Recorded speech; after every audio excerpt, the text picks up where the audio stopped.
Right. The theme of this week's Bible study is true freedom. And true freedom, defined by von Hildebrandt, is found as we give ourselves unreservedly to God. Um, our ego gets in the way of true freedom, as those who are obsessed with their rights will not only be unable to act freely as God desires, but also will trample on others' freedoms to protect their own. Closely related to this are those who are easily offended. They too lack freedom. In the physical realm, being overly concerned about germs also leads to a lack of freedom. It is proper for us to seek to avoid sickness, but that cannot override our obligation to love. This is true even of properly repulsive things like pus, as an example. We're not called to kiss the leopard's sores, but nor are we to avoid ministering to those who are sick. We are not to turn our fellow human beings into mere vectors of disease, nor are we to look at the world as merely a place of danger. This is our Father's world ultimately. Hypochondria is the result of this attitude.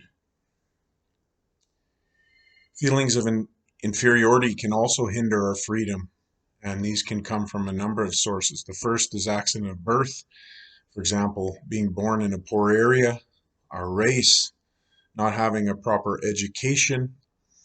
Um, Another source of inferiority can be what von Hildebrandt calls a blot. For example, if your father is an alcoholic, if you're an illegitimate child, if you come from a broken home, those kind of things. And the third is some past sin of our own.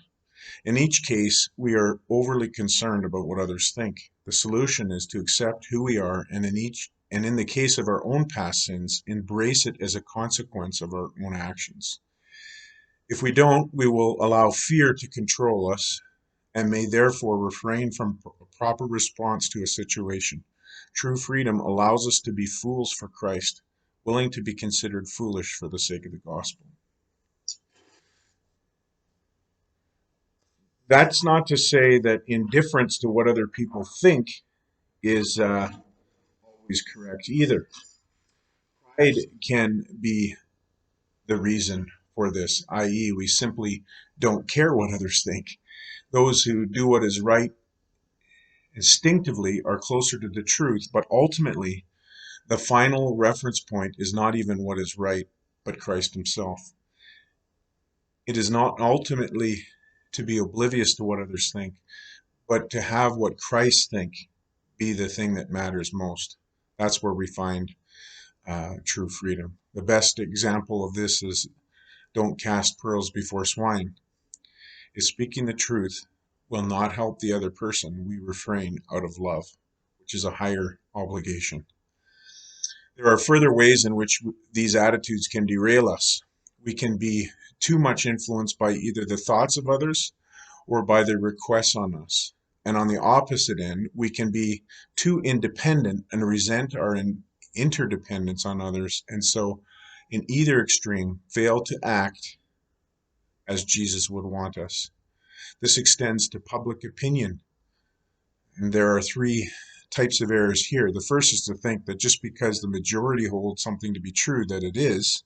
The second is the traditionalists or conservatives that link that just because something was considered true in the past makes it right.